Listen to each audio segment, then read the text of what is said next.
So, dear friends, it's my pleasure today to have on this Swarn Bharat Party channel Dr. Srinivas Kakilaya. He's from Mangalore. He's a doctor who's said a lot of things and written a lot of things about this COVID pandemic. And I thought that, given the nature of his specialization, uh, I wanted to get his views just to cross-check some of the views that I've been talking about, but I really want this to be a focus on Dr. Kakilaya's interviews. Srinivas, I'll call him. Hopefully that's all right. He can call me Sanjeev. Without further ado, I just want to start with the introduction. Can you please introduce yourself and tell us a little bit about your background in terms of this particular, COVID, as well as the book you've written and so on? Thank you, Sanjeev, for inviting me for this. It's an honor. I am a physician practicing here in Mangalore, that's South India, for the past 30 years. I passed my MD in medicine, that is modern medicine, in 92. And since then I have been practicing, so it's almost 30 years. And I was, or even today, I'm actively involved in controlling malaria, dengue, and other insect-borne diseases in this part of the country. So I'm a part of that group under the district administration. Naturally, when we started hearing news about COVID in late December and early January of last year, as a physician, I got curious and I started reading and following all the information that was being published. So on March 9th of 2020 was the first time when I was interviewed by the local newspaper, that's Varta Bharati, and that video was posted. From that day onwards, I have been writing about it, and myself and my better half, Dr. Balasaraswati, we both together have written a book titled Corona Hedara Dirona in Kannada, which is in English is Don't Be Afraid of Corona. So that was published on 15th August 2020, and very recently we have had the second print of that book published. So in the last more than 1.5 years now, I think since last May, June, I've managed most of my patients. In the sense, I've been practicing for 30 years, I told you. So all my patients, whenever they had symptoms of COVID, they would call me. That's how I arranged it. So, and most of them I did manage at home and monitored. I taught them how to monitor themselves. And when whoever deteriorated with oxygen saturation coming down, I admitted them. And I've admitted more than 120 patients or so I have treated as inpatients. And very few of them, maybe about 20 or 25 in the intensive care. Most of them have recovered, except I think 5 or 6 who had severe comorbidities and very severe COVID. Everybody has recovered and they're all doing great. So Yeah, that's exactly the kind of thing I wanted to check, because of the nature of the people who die. We'll come to that in a second. I just want to get your perspective from inside India, because I was in Australia and I'm looking at this chaos caused by Modi on the 25th of March last year, when he announces this lockdowns or whatever, stay in place order with 4 hours notice. So people were supposed to stay wherever they were. And it was an unprecedented, I think in world history. I thought it's so crazy that you're supposed to stay where you are and disturbing everybody's plans. But more importantly, the people who are migrant laborer, they were completely displaced because their job, they are temporary people, they have no certainty. So they started walking all over the country and they were beaten and brutalized. I mean, those images came out from all over the world. Some people were caged and they were fed food as if some animals were being fed. It was a terrible thing from looking at it from India. What was your experience from Mangalore and anything nearby? Yeah, see, there are experiences, many of them are personal and many of them are about patients and people here and as a professional. As you rightly said, the lockdown was imposed overnight without any notice. 8 o'clock, the Prime Minister came on TV and said from 12 this midnight, the India is going to be put under a lockdown. 10 days prior to that, the Karnataka government, that's the state where I live and practice, had decided to shut down the schools, colleges, and ban the weddings and other all ceremonies, public ceremonies, functions, and then shut down the malls, theaters, so on and so forth. On that day, that is 13th of March, when Karnataka government took that decision, there were 11 cases of COVID in all of Karnataka, which has a population of 70 million, that is 7 crores. There were 11 cases. And these cases, where most of them were asymptomatic, they were travelers returning from abroad who were detected positive, and 4 of them were in Bangalore, 4 in Gulbarga, 3 in my own city called Mangalore, because we have an international airport. So all the 11 were inside the hospitals, and their family members were being quarantined at home. So there was not a single case roaming in the public or in the community, which not needed such a harsh measure of shutting down malls and theaters. And so many people, they had to cancel their weddings and so on and so forth. Even in my family, it was a disaster for so many people. And I must tell you, some of those weddings which were scheduled during those days, because they didn't happen, and then after 6 months, 8 months, nothing happened. So some of the engagements have also been broken down. So all these things have happened. These things are never reported in the media. Anyway, so 10 days later, the Prime Minister announced much more stringent lockdown all over the country. At that point of time, India had, I think, about 562 cases. For 136 crore people, there are 562 cases. I'm sure all the 562 were inside the hospitals as in Karnataka. So there was no community transmission taking place at all, which deserved this kind of a stringent lockdown. So now in Mangalore, for example, we have 4 or 5 medical colleges to which people come from all over Karnataka and Kerala. I know the instance of an old gentleman who is 70, 75. He came for a cataract surgery to a hospital in Mangalore, and he got it done in the morning, not aware that the country is going to be locked down at 7 o'clock or 8 o'clock in the night. He came to the bus stand, and 8 o'clock or 8:30 was his bus to take him back to his place, which is about 300 kilometers from Mangalore.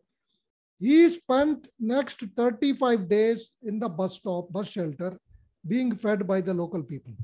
No, I'm sure. So it is not just migrant laborers, family members. We have read a story of a young child, I think about 4 years or 3 or 4 years, whose mother had taken the child to Delhi and left the child with the grandparents there for the vacation that was coming.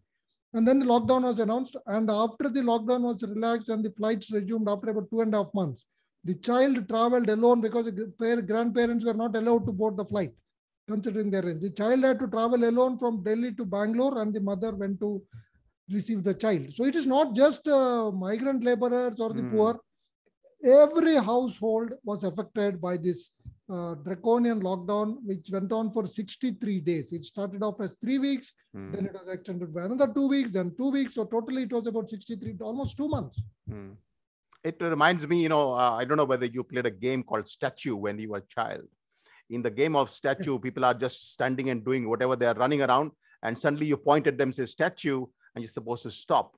It looks like Modi thought that the whole country can be called statue, shelter in place, stop doing what you're doing. But in the game, at least we know when from this posture of statue, we will be released. But in the lockdown, when it was the way it was imposed, we never knew when it was going to end. Even today, we are living in uncertainty. Because every day we are being frightened with the 3rd wave, 4th wave, one more lockdown, so on and so forth. So tell me about this is your personal experience. And now what about your overall for the nation? I know you have written a lot on your Twitter account about the children and others who are suffered. What's your overall impact? What has been this? So in terms of differential impact, the people with some wealth and some capacity, they probably, in my view, suffered a bit less. Their jobs did not go. They could work from home.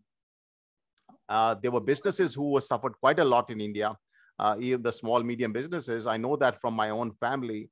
But I think for me, the concern has been the poor. And there has been Aziz Premji report, university report of 100 million Indians gone into deep poverty. And what is your view on all these things, on the inequality? First of all, the lockdown that was imposed in India was a copy-paste reaction to whatever was done in China and then in Italy. But the situations are completely different. How it was done is completely different. In China, it was one city because they didn't know what was happening. They didn't know the details of this disease. So they did it for about 50 days in one city called Wuhan. Then Italy, because they didn't do much initially, when the people started getting admitted in the hospital as a panic reaction, they did limited lockdown for a few days. All right. But India, we locked down when, as I said, there are hardly any cases. We locked down 1.37 billion people over 4 hours notice. So this is what we did. So it affected our economy. It affected the mental health, physical health, healthcare infrastructure, business, schooling, learning, everything. And everybody's life has been affected. Nobody, even the rich, they have been affected. Children are the worst affected. Now, as the data, all the data show that the India's GDP has contracted by about 20 to 23%.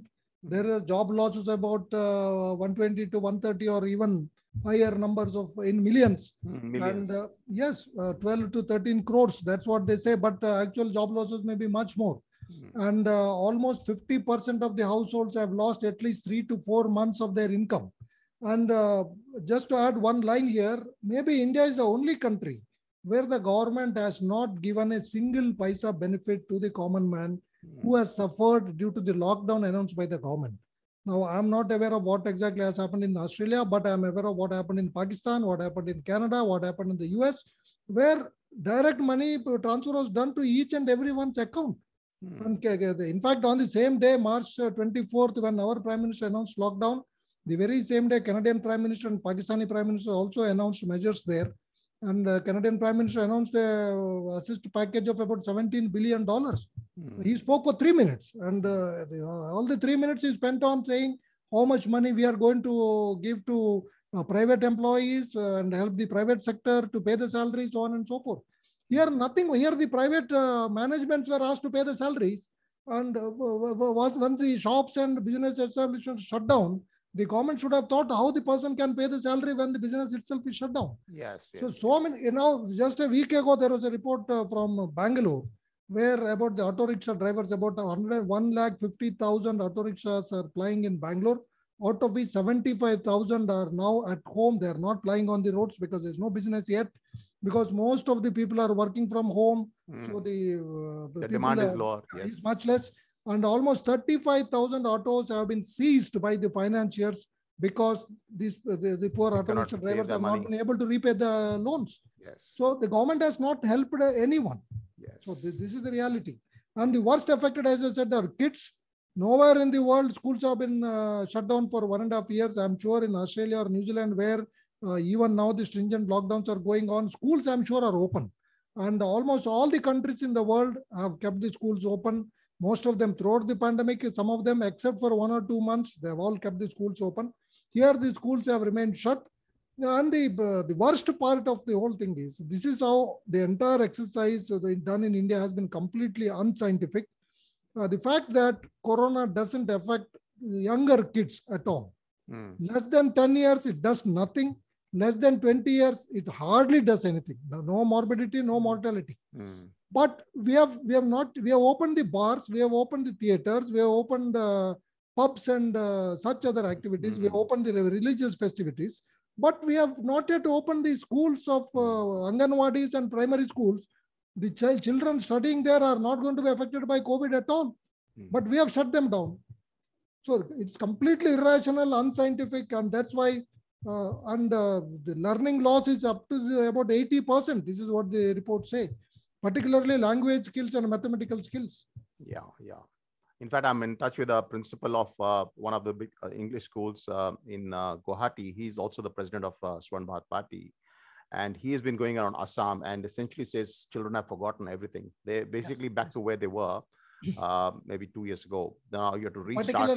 Particularly children, see, for example, in Mangalore, we have the Muslim community, which at home they speak a language called Bari language, right? And similarly, the poorest of the poor who have their own dialects. No, it's not the Kannada or it's not English what is taught at home. They have their own mother tongue or what is spoken at home. So those kids have not been interacting with the outside world for the last 1.5 years. So they've completely forgotten to converse in Kannada, in English, and they know only the language that is spoken at home. Yeah. So how are they going to make up for this loss? Yeah, I think this is where the kind of work that I'm working on with Gigi Foster, cost benefit analysis of these kind of things. They can tell us a little bit at least about the magnitude. And from what I'm hearing, by the way, the magnitude of the like Canada, I think the latest cost benefit analysis from a professor who just sent it to me today in the morning. From I think what's his university, I forget. He just put out a cost benefit analysis, 140 times the costs in Canada compared to the benefits, despite them being given all these, stay-at-home money and so on. Some of that happened in Australia as well. Schools were also not completely open in most of the countries, by the way. But that's the fact is that even in those developed countries, lockdowns have imposed a cost, which is 140 times the benefit, social benefit. And we're talking about health costs here. We're not just talking about any economic costs.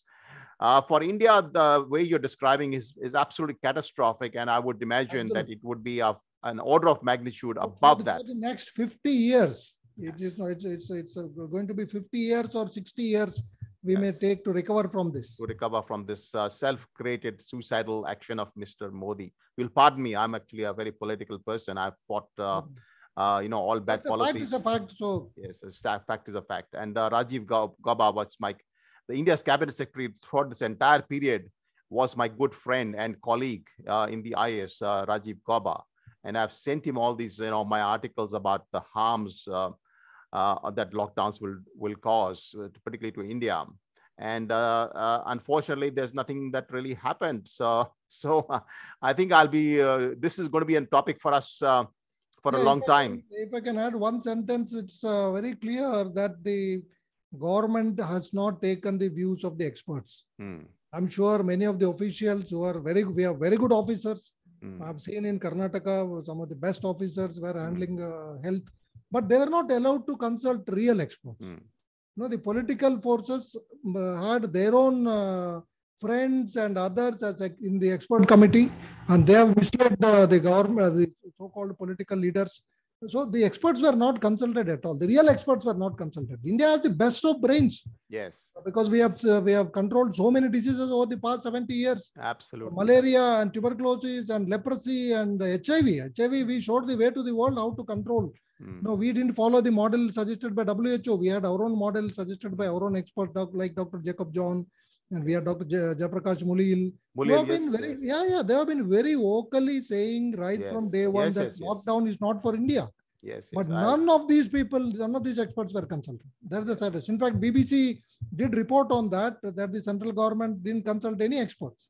Their own experts. In fact, ICMR itself was not consulted. Yes.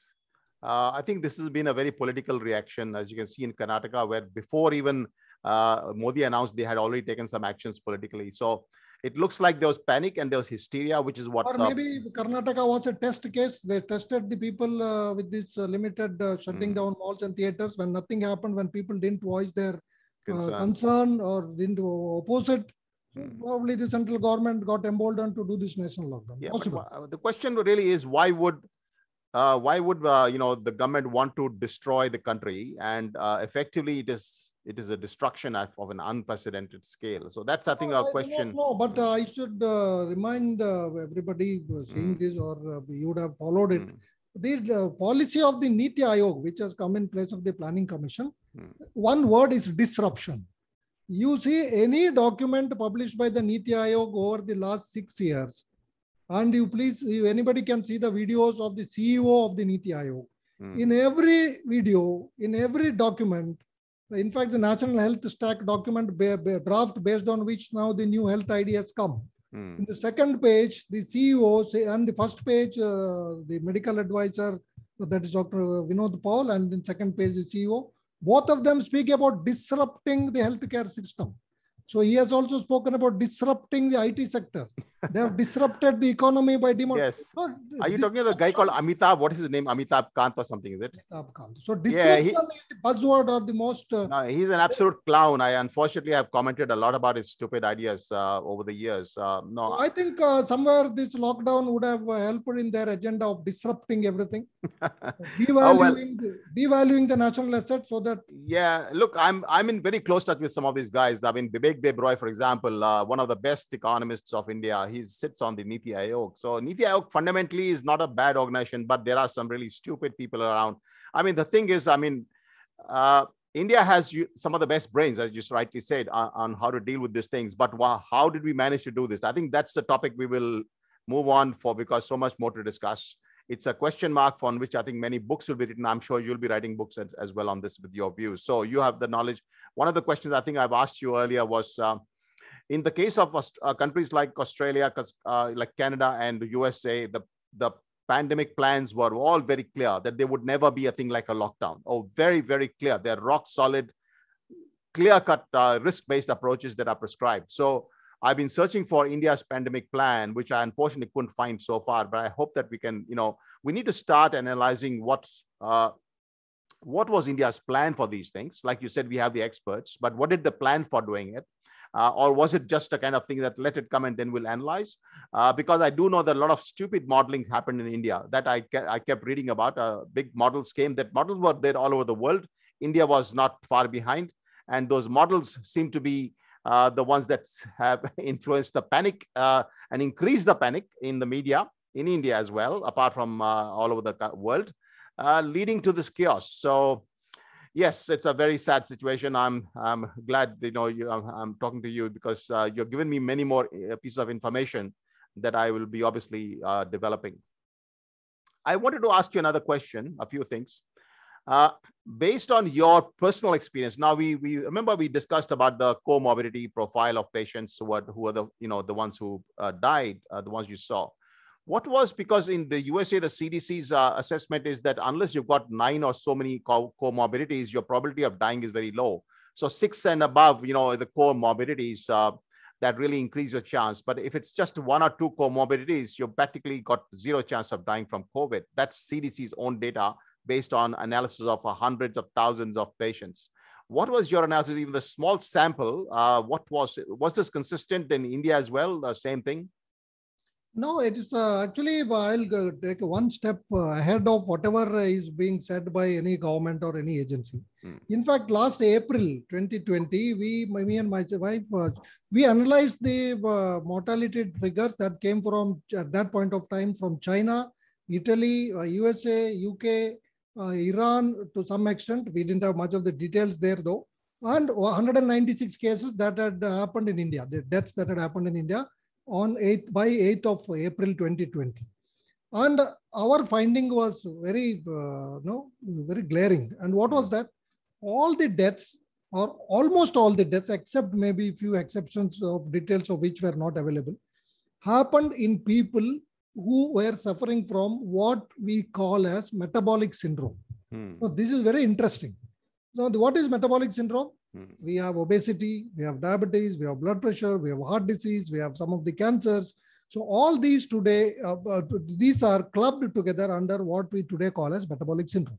So what is metabolic syndrome? That is driven by the food habits that we are now today, the foods that we are using.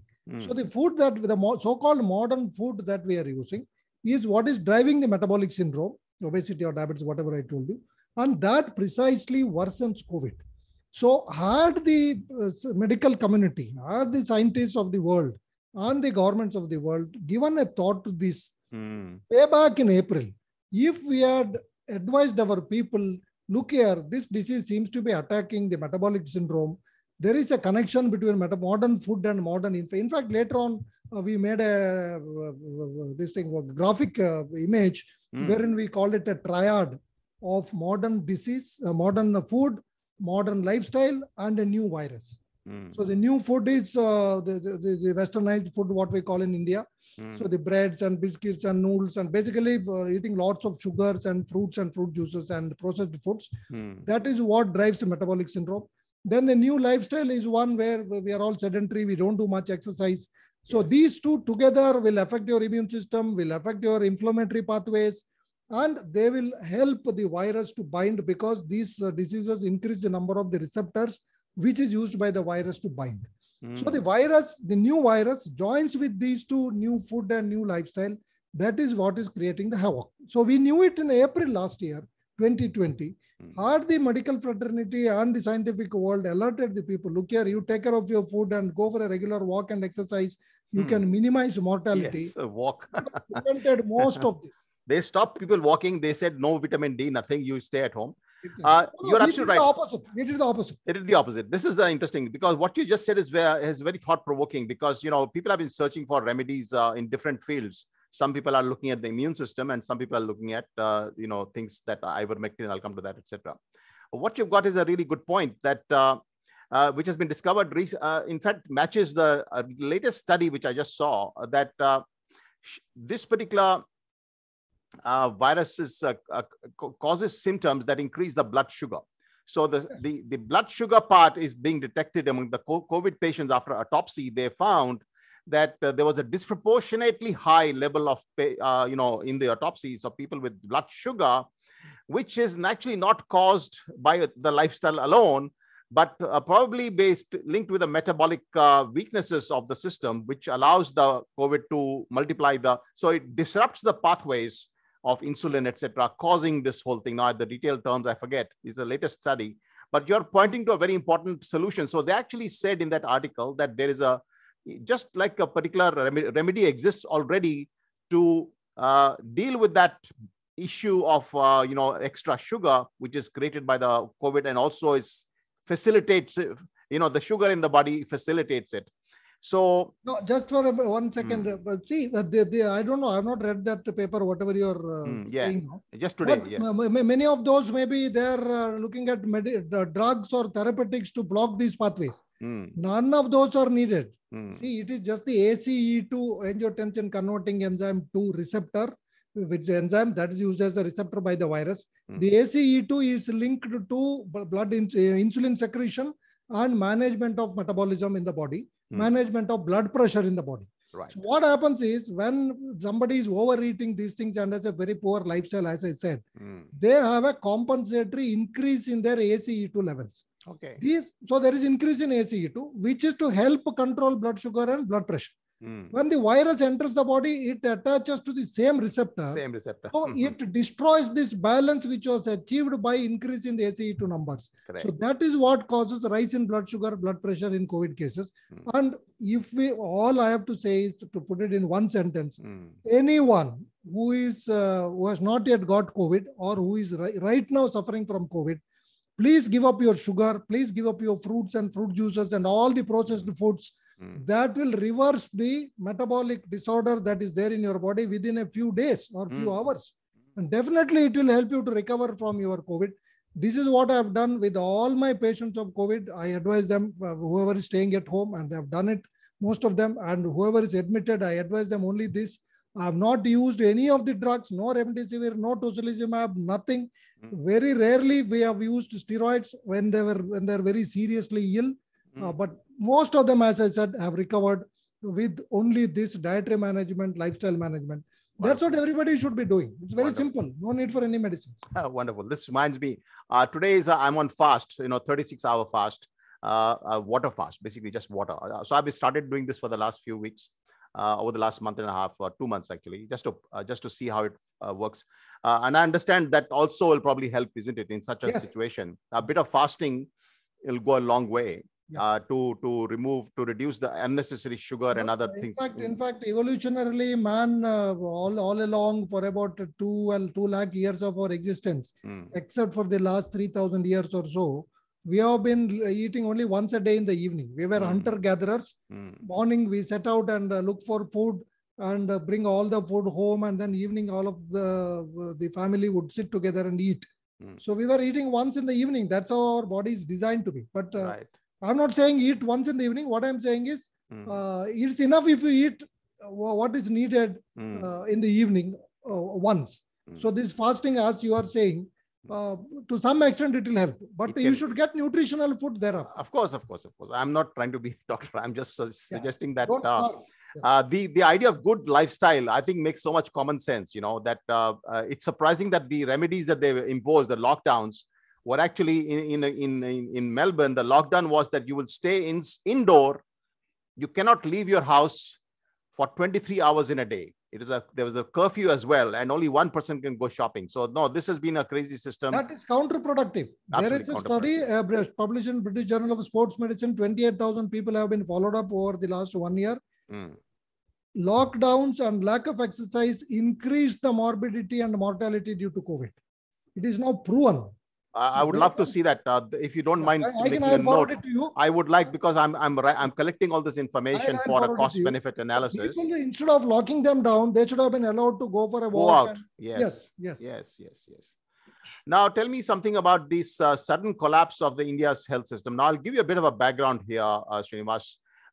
You know, I was the additional secretary of the health department about 25 years ago, maybe more, probably 30 years ago, actually, in Assam. Long time ago. And I was involved in inspecting hospitals, going around checking, and government hospitals were a total chaos. Okay, this is Assam I'm talking about. And now I go to take my father is having cancer. I go to Medanta. It's a very beautiful hospital, all the facilities and everything. There's a big difference. Okay, so what we're seeing in India is a complete inequality in the health system for the rich and the poor. Now, I understand there was a time when the government would not allow the private system to even look after COVID. Therefore, that was a question which I wanted to ask you. What was the system the government introduced? Was the private sector, at least some people could have been saved if there was a proper, if they were allowed? And the second question is, I read somewhere that India was busy exporting oxygen, a lot of oxygen to the rest of the world because we are a big producer of oxygen. And suddenly there was a shortfall in India because nobody anticipated the second wave, which was quite unexpectedly big. I myself was surprised basically about that second wave. But what was your overall understanding of the health system's capacity? I'm talking basically from the policy perspective. How is the health system of India working? The government system, the private system, the production, is there sufficient oxygen? Is there sufficient material available in India for dealing with these things? Yeah, see, it's not it's not a sudden collapse. If we consider it as a sudden collapse, that sudden collapse has happened all over the world because there has been a sudden surge in cases and lakhs and lakhs got infected at once, and at least 1 or 2% of them had to be hospitalized, and 1/3 of those who needed the ICU and all that. So this is why we saw in the best of the facilities like US or UK or Italy and such countries, where except for maybe Germany, most other countries did have problems. So from that point of view, it is a sudden surge in cases and the load of cases that would have strained the healthcare system. And that is common for all the countries in the world.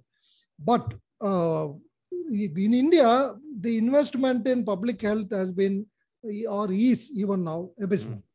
See, every country, the best of the countries in the world are spending at least 6 to 10% in healthcare, in public health. Sweden or Finland or Denmark, about 12%. India's policymakers in the 1946-47, the Boer Committee and the Sahib Singh Soki Committee, which were pre-independence, 43-44, 1943-44, they laid the blueprint for health sector in India, and they had suggested 15% of GDP to be earmarked for healthcare. I'm so astonished while reading this. See, even today, after 70 years, 75 years of India's independence, the best of the countries in the world, like Sweden and other countries, are now giving 12% for healthcare, whereas India's, our forefathers, our freedom fighters, wanted the government to spend 15% for healthcare. So look at their imagination, look at their foresight. But how much are we spending? 0.9%. On public healthcare is 0.9%. So 70 to 80% of expenditure on healthcare is out of pocket. So this is driving 5 to 6 crore people into poverty every year. This is, I'm talking of pre-COVID data. Yes, the normal. Yeah. Yes. So after the economic liberalization policies of early 1990, government almost stopped investing in public health. So today medical colleges are being opened in the private sector.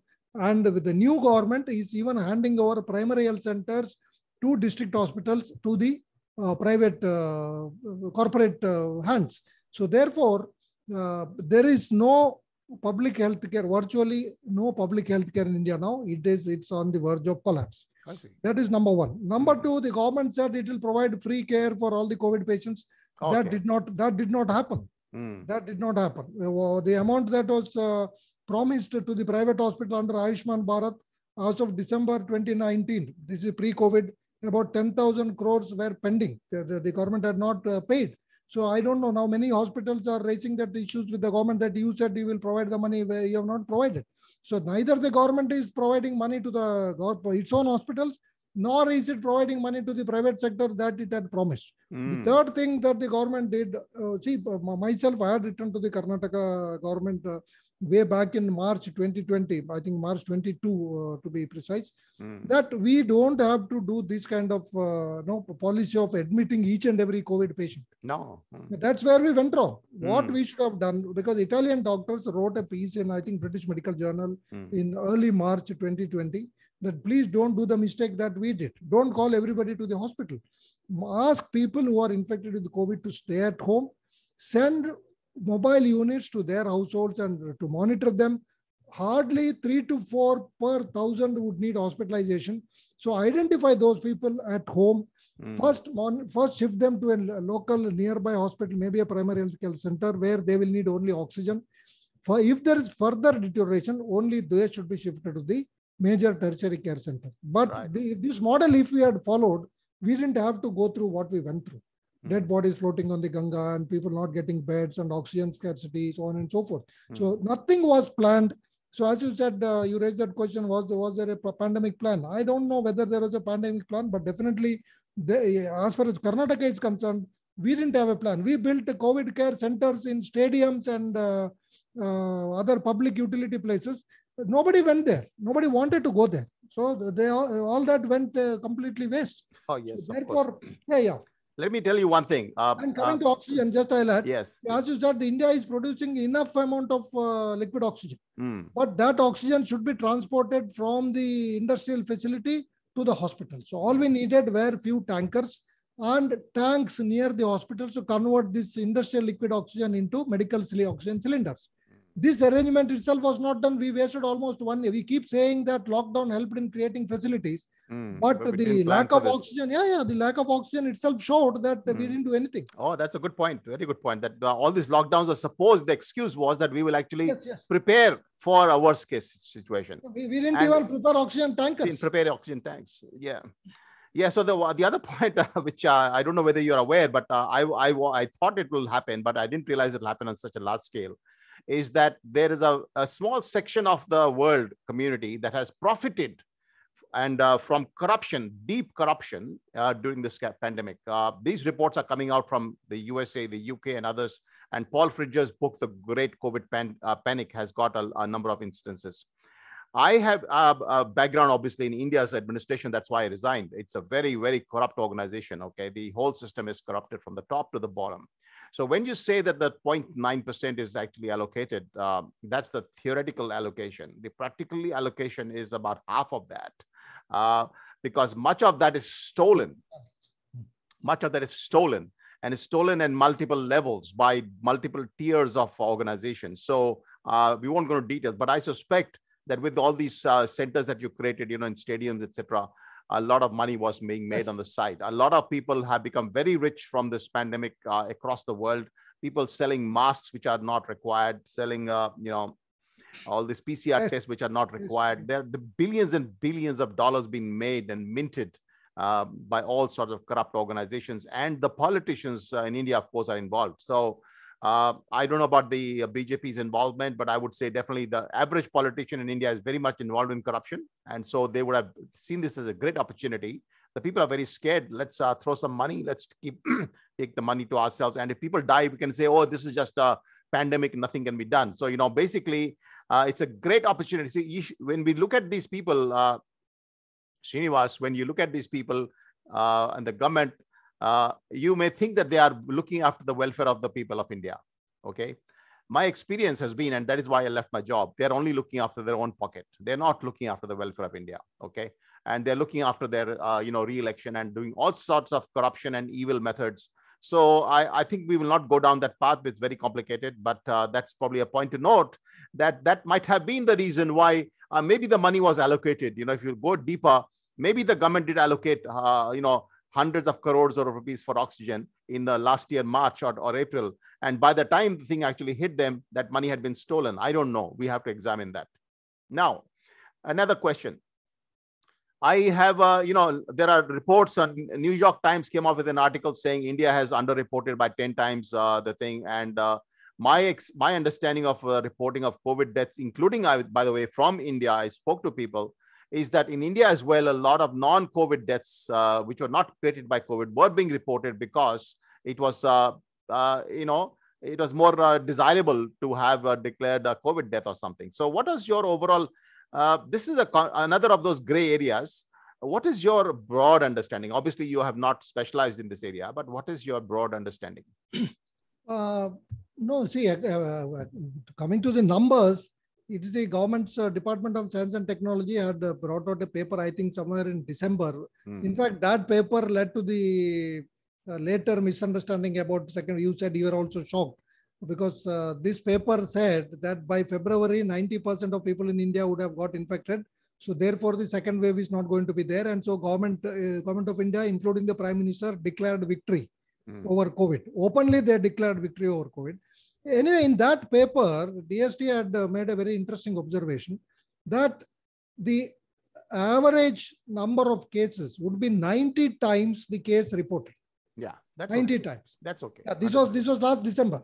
But if you see the figures now, it won't be 90%. Definitely, it is about 25 to 30% of what is reported officially, because most of the people do not get themselves tested. One person gets test positive, and others do not even, they do not want to because seal down, lockdown and all. This is another thing. Isolation. Yes. So for the fear of that, they have not. Secondly, coming to deaths, the deaths would be at least 5 to 7 times of what has been reported. So we will have at least 25 to 30 lakh deaths out of 110 or 112 crore people already infected. So although the official figures are about, I think, 3.3 crores as of today, multiplied by about 30, it comes to about 90 or 100 crores or even more. So for that number of cases, I think about 20-25 lakh people have died. Now, I do not know whether any non-COVID death has been reported as COVID death. That is very unlikely. I see. Unlikely because what I have seen in my personal experience here in Bangalore, people wanted it the other way because nobody was bothered about this. Even if the government said it will give 4 lakhs, I don't think anybody even read that statement of the government because it is not widely publicized. Now, when the Supreme Court showed it to the government that, Array, you had promised 4 lakhs, you please give it. Now the government has come down, brought it down to 50,000 rupees. Karnataka had announced 1 lakh. Now it has brought down to 50,000 rupees. So I think largely people who are not aware of this particular clause. I don't think anybody non-COVID was changed as COVID. But definitely many of the COVID deaths were shown as non-COVID for the simple reason that initially, but these days it is much lesser. Initially, that was the biggest spectacle. They were performing the last rites of the dead. There are reports where they were dumped on with cranes and earth movers and all that with PPEs, and the dead bodies were the bodies of the dead were not handed over to the family members. All kinds of atrocities were done. So I think non-COVID might not have been reported as COVID, but definitely the number of COVID deaths reported are at least 5 to 7 times lesser than the actual number. That's a good one, because in India, that's a very important point to note, that the financial incentives and the overall, the corruption of the system.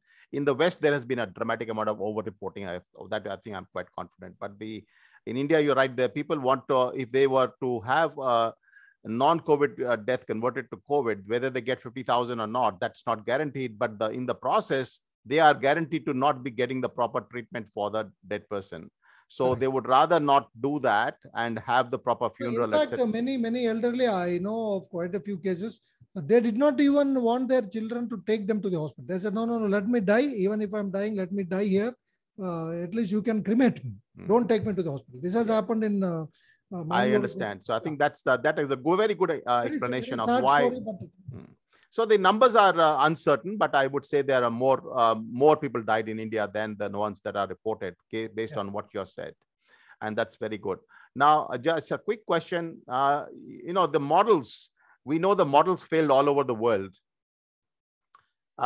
Was there any feeling in India that the modeling has failed? Because I've seen a lot of models in India. The viruses can't read or no, they don't have eyes and ears to read the models. So they behave on their own. These models are made using computers inside the air-conditioned rooms. The people who, I'm very sorry to say that people who have done these models do not know the ground realities. Now, the first model came in, I think, March, when the lockdown was announced, from Cambridge University Department of Mathematics, I think. And they said, according to their model, and this model was publicized by the government and its supporters in a big way in India. They said, look at this model, look at this graph. So 63 days of continuous lockdown, Corona is going to be zero in India from after May 16th. Based on that model itself, Dr. V.K. Paul, who happens to be, I said, the Niti Aayog advisor, he said from May 16th, no new cases. But on May 16th, we had 4,600 new cases. Therefore, none of these models worked. And the last one, I also said a little while ago that the model done by the Department of Science and Technology, which said from February, there will not be any cases. Any case at all. So that's the opposite side. Yes. Exactly. So they went wrong. They went wrong right through the whole process. That has been the only simply because they didn't understand the virus. They didn't understand how people live in India and interact with each other in India. That is the other one is even the models. They use exponential curve, which I think Michael Levitt has been saying. It's a Gompertz curve. It's not an exponential curve. And that is a fundamental insight that he's provided to the modelers. Anyway, I was in touch with Neil Ferguson for a while, and we had I set up a group to do the audit of these models, and I won't go there now. It's a bit more not time for that. But now tell me about your view, because I think a lot of people believe, and I have the same belief, that prior Corona provided a lot of immunity to Indians, particularly in the slum areas and others where there's a lot of very poor hygiene. And that probably helped the people, both they were young. I mean, in the slums, you don't get very elderly people in the first place, Dharavi, etc. At the same time, you have people who have already got a lot of infection from previous coronaviruses. There are 4 or 5 of them are endemic all over the world. And then there's a trained immunity theory as well, with BCG being, is BCG still given to a lot of people in India, or is it, I'm told it's not very commonly given in the rest of the world. Sorry? No, it's not. I think it's not part of the, I'm not very sure, but may not be a part of the UPI now. Now, so, but the people who had it at one time, they might have had. So what is your view on this whole prior existing? No, it's you have asked a very interesting questions. Again, as I said, if I'm, maybe it would sound that I'm bragging about it. Last March 2020 itself, in my radio and TV interviews, I had mentioned about this. See, it's very, very interesting. Children all over the world have done excellently well facing COVID. They have been asymptomatic, or even if they had symptoms, it was just one day of little sneezing and low-grade fever, and they have recovered. Why is that? Because their immune system is robust. They're like, I compare it with our soldiers on the borders. They know in a second who the enemy is, and they know how to tackle it. So their immune systems are very robust, and they are not yet exposed to the modern food and modern lifestyle, which is going to destroy their immune system or hamper their immune system. So therefore, kids have done very well. Right? And children have to survive they are exposed to each and every virus every day, many bacteria every day. So naturally, their immune system is very alert, and it fights all kinds of infections together simultaneously. Yes. So the more number of infections you face, your immune system is more alert. This is the reason why. This is the reason why people living in the slums and crowded places always tackle viral infections very well. This is why in Dharavi, which are one of the first epidemics of COVID in India, Dharavi is, the world's biggest slum. They hardly had any mortality. Of course, there were cases, but mortality was very low. And after the first wave struck, almost, I'm sure every household would have been affected during the first wave last Yes. March, April, May. Yes, they developed the immunity. No news of COVID in Dharavi at all. After that, yes, This exactly. is the reason why in India, I said 110 or 120 crore are already infected. And almost all of them, except for the 20-25 lakhs who have died, almost all of them have recovered on their own. Absolutely. Without the need for any medicine. Yes. So this Look at Africa. They are not even bothered about COVID. Yes. So Africa probably has the same thing, but also the vitamin D, helps because they are they get the sun. India also has the sun, which is very helpful for people who are eating not and the food. Yeah, and the food. Those who are not eating a modern farmers, etc. Traditional food. Yeah, they do well. They're doing well in India. Yes. What is your estimate of the total level of antibodies today in India and the expectation of a third wave? Because I read I think it's July, that the level of antibodies is around 65% in the big cities. Yeah. What is your broad? Following the reports that has published from last August 2020, initially by I think August, September, they said about 25% among healthcare workers and 15% among the general public. Then by October, I'm very clearly aware of what was published by the Task Force of Karnataka. They said about 45% were already infected by first week of October. And by this January, about 60% of people were infected. This is all as per government Zero Survey reports. And ICMR very recently published the data that about 73% of people are already infected. So maybe by now, that is the end of September, at least 75 to 80% of the population is already infected with COVID and immune. So therefore, third wave, most of the experts have also said that now, that is going to be very, very unlikely because hardly 10 to 15% of people who are remaining to be infected. So there won't be any wave. So but it's endemic. It'll become endemic. Or we can even call sporadic. Sporadic. Two cases every month. Yes. So in our clinical practice, and some few of them, just like what is happening with H1N1 now. Yeah. We do have H1N1 once in a year. Yes. It still continues. All these are still continuous. So that's okay. It will be something similar. Yes. If that is the case, then how do you reconcile it with the fact that when I go to the hospital for my father's treatment and this and that, and everywhere you have this massive curtains of plastic, and they do all sort of checking, and they are very, very careful. The mask is mandatory, of course, mandatory everywhere in India. But the point is, when is this going to translate into some common sense of saying, okay, it's over, it's gone, we finished it? Is there a possibility of happening in India? All the common sense the government should immediately do that, because we have had enough of all these restrictions. Very clearly, these things have not helped. See, let us accept the fact that when we say 80% of Indians are infected, and on the other hand, government says we have been very successful, we have shown the way to the world in controlling COVID. I don't think any country in the world has infected 80% of its population. India, with 137 crore population, 70 to 80% already infected.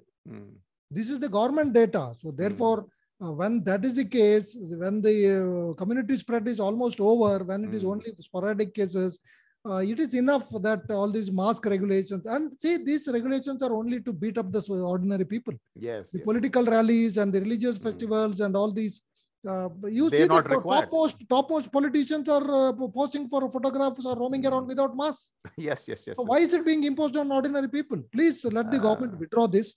And same applies to vaccination also. See, when 80% of the population is infected and having antibodies, it's going to come to that. There is no point in giving this vaccine. I don't know who will drive this sense into the government's. So the Israel study, which you must be familiar with, says that the vaccines, immunity from natural, infection is about 8 to 27 times, depending on how you measure the actual immunity from the vaccines. But there's another interesting study which says that if you've had the immunity, infection and natural immunity, and then you have a vaccine again, then your immunity becomes even stronger.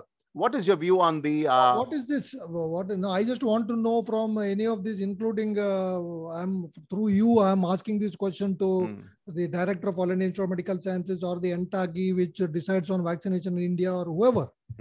What is the criteria to say that immunity will become stronger with the vaccination? Now, I am here sitting in front of you, who is a physician. As I said right in the beginning, that I have been managing COVID cases over the last 1.5 years. I got exposed myself last June end 2020. I didn't take any treatment. That is the time when there was lockdown also. So it coincided with my infection. I stayed home for the required number of days. And then after recovery, I've started working. And I've never worn a overall PPE. I've never worn a face shield. Only when I entered the ICU, I was using mask. But with these minimal protections, these people are saying reinfection can happen. It is too dangerous. This variant, that variant. I'm here without any of these problems. I'm seeing my COVID cases. So if I'm not saying anybody should be doing what I'm doing. That's not. Don't tell me that tomorrow that this guy is asking everybody to go and get infected. No, that's not what I'm saying. All I'm saying is, where is the evidence to show that with the new variants, those who are already infected with whatever variant are going to be reinfected? Government has all the data about every single case. 3 crore cases. You have the data. Show us the data of the number of reinfections. Of the reinfections, exactly. I think that's a very good question. You have all the data, isn't it? We do have evidence of. No, in fact, I don't support Aadhaar for anything. So let anybody not misunderstand these questions or twist this question. This government has rightly or wrongly has tagged each and every RT-PCR report with the Aadhaar number. So it is so easy for this government to find out with some data analysis how many other numbers are found in reinfection. Reinfection. That's a very good way of looking at it. Absolutely. RT-PCR positivity. Yes. That's you come out with the data. So your argument is that natural immunity is not likely to be boosted by having an extra vaccine. No, they have to prove. They have to prove. It's the burden of proof is on them, because I believe that. The vast majority with the natural immunity, I am exposed to all the 29 proteins of the virus. So my body would remember all the proteins and it has developed robust immunity. Now there are enough papers to show that lifelong, long-lasting immunity is acquired after natural infection with the T cells and plasma cells. And antibodies are there or not there, immunity is going to be long lasting. Yes. Even SARS-CoV-1, 17 years after that was detected, even today, those people are immune to SARS-CoV-1. Some of them have cross immunity to SARS-CoV-2. So where is this immunity coming with the booster dose need coming from? Yes. I think very well. The Cleveland study very clearly showed that those healthcare workers who have got the infection, with or without vaccination, they didn't have reinfection. They did the best. Okay, this is very, very good point you're raising there, because I think this is a discussion not just for India, but for the whole world, because they are going a bit crazy everywhere about vaccines. No, I think it's just a marketing gimmick that... Boris Johnson is a classic example. I look at the guy and I say, what's wrong with this guy? Because he not only had, COVID, he actually went to the ICU and then he recovered. And after that, he still wears a mask. He still does the vaccine, and he's still going around doing this drama of, vaccines in the UK, where about 90% plus have already had it anyway. But it just seems very irrational, isn't it, the whole thing? Now, nothing can beat a natural infection. If somebody, I'll put it in the right part. If someone is not yet infected with COVID and he is vulnerable for severe COVID or death from COVID, who are those people? Who are elderly. Who are diabetics, who are hypertensive, who are very obese. There is some sense in those people taking the vaccine. But again, in those people, vaccine also will have its own side effects. We have seen quite a few of them developing side effects. But then if you compare the benefit and risk of infection and versus the vaccine, maybe they have some benefit. But for all others, particularly for children and the young who are not going to be affected by COVID at all, the infection will come and go on its own. I don't see any reason for vaccinating this population at all. I think you're talking something called sense, and I think that's missing today in the world. I just want to quickly touch upon couple of things before we close. It's getting very long today, but it's okay. Let us finish this topic. So, this stuff about ivermectin and so on and HCQ, I have personally formed a view that I'm not able to confirm either way, because the data the studies are small, even though there are a lot of meta-analysis and so on. And I'm the other side of the story is for me is that ivermectin, I've got it sitting here right behind me, is basically harmless if it's taken in a small amount, once in a while. And so it can be used without worrying. Just take it like a homeopathy medicine. If it works, fine. Doesn't work, that's okay.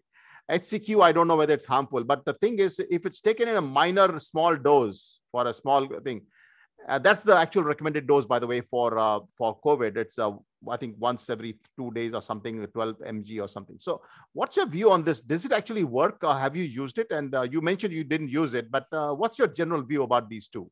No, it's very simple. See what has happened is we created so much of fear and panic and confusion about COVID. Any sensible argument is not given a thought to. Nobody is even ready to listen to this. Corona infection, coronaviruses cannot be tackled with. There is no medicine to tackle the pathways of coronavirus. As of today, there is no medicine which will tackle the coronavirus and its growth inside the body. No medicine. And most importantly, our body itself is very well equipped to tackle corona. See, why are people developing complications and why are people dying? It is not because of weakened immunity. It is because of dysregulated immunity. Now, when do the complications arise? The complications arise in the second week of the disease, not in the first week. What does that say? That means during the first week of the illness, almost everybody will have their own immune system tackling the virus, and in almost 99% or more, the virus is taken care of by the body's immune system. The fever comes down, cough comes down, everything comes down. Those people who have a dysregulated immune system, a dysregulated metabolic system, as I mentioned earlier, due to our modern food and modern lifestyle, in them, the immune system goes on an overdrive. If I can compare it with the car, you start the car and then once you reach until you reach the destination, you press the accelerator. When you reach the destination, you apply the brakes and stop the car. Now, same thing happens with our immune system. When the virus enters or a bacteria enters, the ignition is switched on and the immune system starts working. It accelerates itself. And as the destruction of the viruses or bacteria continues and the target is achieved, the immune system is decelerated and brakes are applied and the immune system activity stops.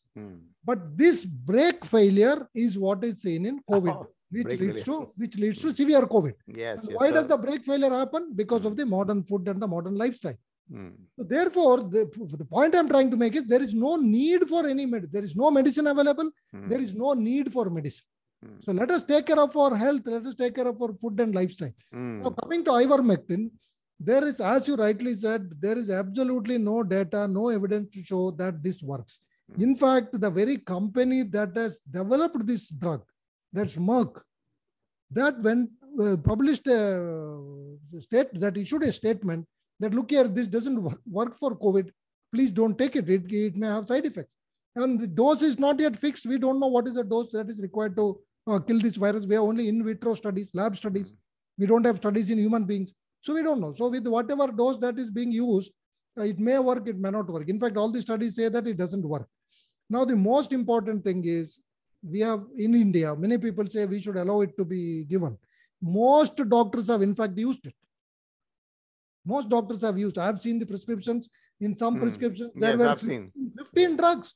They have used, in the initial days, they used chloroquine and azithromycin together. That is the most dangerous combination that can be done, because both of them increase what is called as the QT interval in the cardiac electrical activity. It can precipitate arrhythmias, and people can die of sudden cardiac arrest. I'm sure such cases have happened. So therefore, initially itself, the US FDA warned against combining these two. So now HCQS is out of treatment regime for the same reason. Azithromycin is also out. Most of the drugs have been found to be useless. So even remdesivir, WHO has very categorically stated it doesn't work at all, don't use it. So there are no drugs available as of now. Even the new drug molecule that has been developed by Merck, so in fact, its share price has crashed of vaccine makers. See, look at, you said profit making and all that. It seems one of the vaccine makers lost some $33 billion overnight, just merely at the announcement of this new molecule by Merck. Now, that molecule, it is too early to say that it works. Yes. Yes. So I think on ivermectin, you might want to look at it, because my view is that there have been studies in humans. They were small clinical trials, not big ones. They were most likely people who are treated by doctors. I think there's a guy called Peter McCullough in USA and so on, and others, many others. So it has been given beyond the lab alone. I mean, there's a bit of there. And a lot of debate is happening in the world whether it works or not. But I think overall, as you're rightly saying, the best thing is the whole thing is to stop the cytokine storm, which is as you say, the overdrive of the immune system, which can be done with a proper diet rather than doing all these things, which are, viruses. The medicines have, as far as I knew, I never knew that there's any medicine for virus. You get viral fever, you just go home and rest. Oh, we do have, for example, HIV.